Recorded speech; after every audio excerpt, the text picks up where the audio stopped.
দুনিয়া কিন্তু থাকে না। আজ রাত যার বাসর ঘর তারও ভোর হবে, আজ রাত যার জেলখানা ফাঁসির রাত তার রাতও কি হয়ে যাবে? মদের আড্ডায় যে তারও ভোর হয়। আর আপনার হসপিটালে ব্যথায় যে কাতরায় তার রাতও কি হয়ে যায়? শেষ হয়ে যায়। দুনিয়া থাকে না, দুনিয়া ধোকা। দুনিয়া কি বলেন না? দুনিয়া ধোকা। দুনিয়া বড় স্বার্থপর, কাউরে থাকতে দেয়, কাউরে কাউরে না। বাপ আমার থাকতে চায়, থাকতে দেয়। আমার দাদাও থাকতে চাইছে, থাকতে দেয়। ধাক্কা দিয়া দিয়া ফেলাই দিছে। সুঠাম সুঠাম মানুষ, তাগড়া তাগড়া মানুষ, নওজোয়ানকে এক এক ধাক্কা দিয়া দিয়া দুনিয়া কবরে পাঠাই দিছে। যা, আল্লাহ তাআলা আমাদেরকে বুঝ দান করে। অতএব আমার ভাই, ফিকির মূলত ফিকির। আমরা মুসলমান, আমার কথা রাগ হইয়েন না, আমি আবেগে বলছি, মহব্বতে বলছি। যারা দাড়ি ক্লিন শেভ করেন, দাড়ি কাটেন, তাদের কাছে আমার অনুরোধ, আপনি আরেকবার ভাবেন কেন কাটতেছেন। আপনি যদি বলেন হুজুর এটা ছাড়া আর ওয়াজ নাই, না আছে, এটাও একটা ওয়াজ, আরো আছে, আরো তো কইছি, এতক্ষণ কইছি না তো, আরো কম, অসুবিধা কি? কথা বুঝেন নাই? আল্লাহ তাআলা আমাদেরকে বুঝার তৌফিক দেন। তাহলে মূল ফিকির হলো মৃত্যু। তো বলতেছিলাম, ওই কথাটা শেষ হয় নাই। নবী সাল্লাল্লাহু আলাইহি সাল্লাম দুনিয়া থাকতে প্রতিদিন উম্মতের জন্য কাঁদছেন কিনা? যেদিন দুনিয়া থেকে যাচ্ছিলেন সেদিন ফিকির করছে কিনা? যেদিন কবর থেকে উঠবেন সেদিন ফিকির করছে কিনা? হাসরের ময়দানেও সমস্ত নবীরা, আদম থেকে ঈসা, সমস্ত আম্বিয়া, আউলিয়া, সাহাবা, সমস্ত মানুষ হাসরের ময়দানে জাহান্নামকে যখন আনবে, ওয়াজিআ ইয়াউমা ইদিম বিজাহান্নাম, আল্লাহ তাআলা কোরআনে বলছেন হাসরের ময়দানে ফেরেশতারা জাহান্নামকে টেনে হাসরের মাঠে নিয়ে আসবে। এই যে এখানে যেরকম আমরা বসছি, মনে করেন এখানে আনছে, আইনা দাঁড় করাইছে, ঠিক এরকম, ঠিক এরকম টেনে আনবে। ৭০,০০০ আগুনের শিকল দিয়া বেঁধে জাহান্নামকে আনা হবে। ৭০,০০০ আগুনের শিকল, এক একটা শিকলের মধ্যে ৭০,০০০ আংটা, ওই যে কড়া কড়া কড়ারি কড়া, শিকল বানায় কি দিয়া? কড়া একটা একটা লাগাইয়া না, এক একটা শিকলে ৭০,০০০ কড়া, এক একটা কড়া ৭০,০০০ ফেরেশতা ধরবে। এবার কত কোটি আপনি গণেন, আমার সময় নাই। কোটি কোটি ফেরেশতা টেনে আনবে, আর জাহান্নাম তার একটা বিকট চিৎকার দিবে। এক চিৎকারে পুরা হাসরের ময়দানের সবাই চিৎকার দিয়া উঠবে, ইয়া রব্বি নাফসি নাফসি, আল্লাহ আমাকে মাফ করেন, আমাকে মাফ করেন, আমাকে মাফ করেন, আমাকে মাফ করেন, আমাকে মাফ করেন।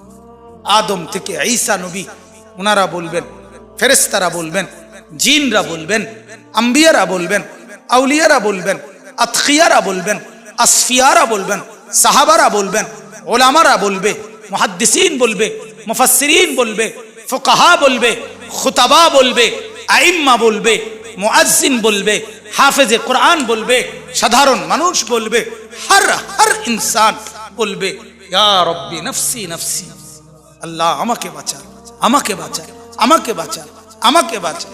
সবাই বলবে এক কথা।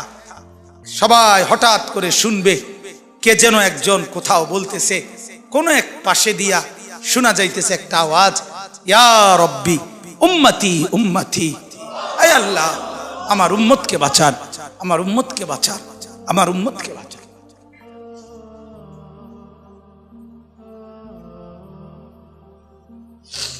আল্লাহ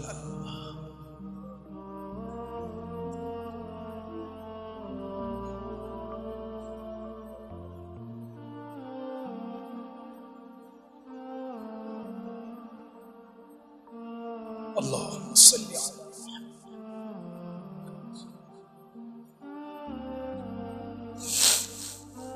তো তিনি কে বলেন?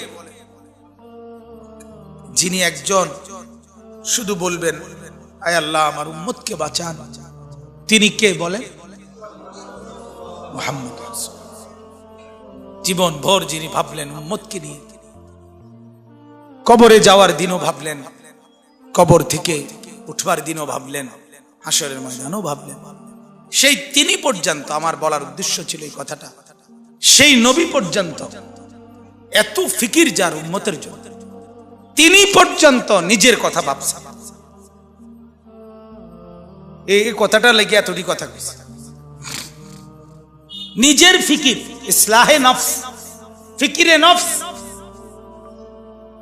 এটা এই পরিমাণ দরকার। ওলামায়ে কেরামকে বলি, ওলামায়ে কেরাম, আওয়াম সর্বসাধারণ আপনারাও তো বুঝেন, বাকি যারা আলেম আছেন আপনাদেরকে বুঝেন, নিজের ফিকির, ইসলাহে নফস আপনাদের জন্য জরুরি, আমার জন্য জরুরি, ইমাম সাহেবের জন্য জরুরি, মুহাদ্দিসের জন্য জরুরি, মুহতামিমের জন্য জরুরি, শাইখুল হাদিসের জন্য জরুরি, হাফেজ সাহেবের জন্য জরুরি, নুরানির উস্তাদের জন্য জরুরি, খোদার কসম জরুরি। নিজের ফিকির, নিজের ফিকির, নিজের ফিকির, নিজের ফিকির, আমার সংশোধন, আমার খবর, আমার নিজের টেনশন দরকার।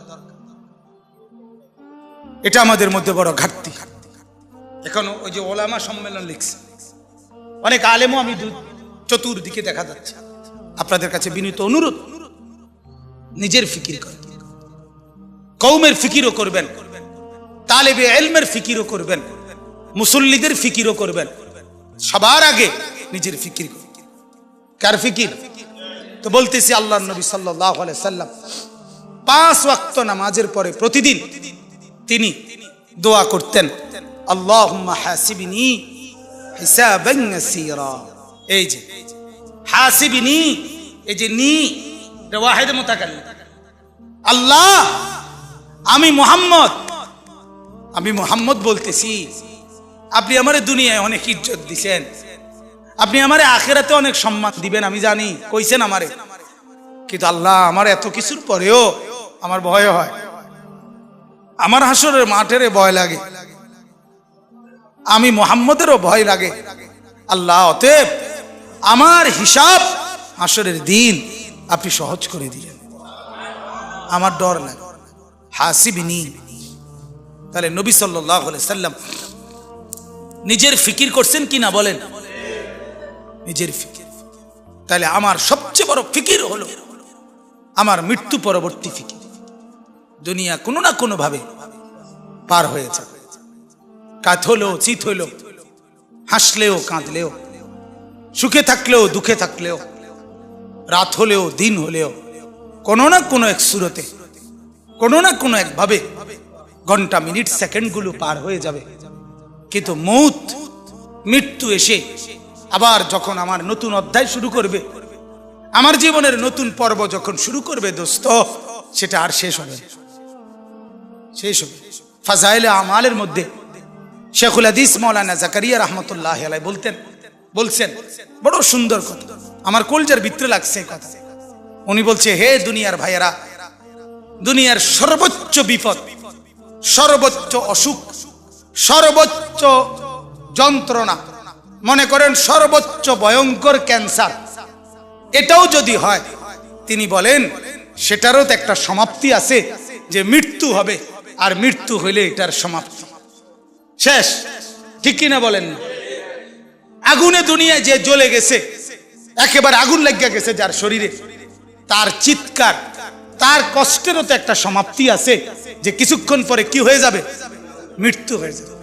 শেখুল হাদিস মাওলানা জাকারিয়া রাহমাতুল্লাহ বলে, কিন্তু আখিরাত আর পরকাল, কবর আর হাসরের জাহান্নামের কষ্ট, যন্ত্রণা, দুঃখ আর মুসিবত মেরে মোহতারাম যখন শুরু হবে, সেটা আর কোনোদিন মৃত্যুর মাধ্যমেও শেষ হবে না।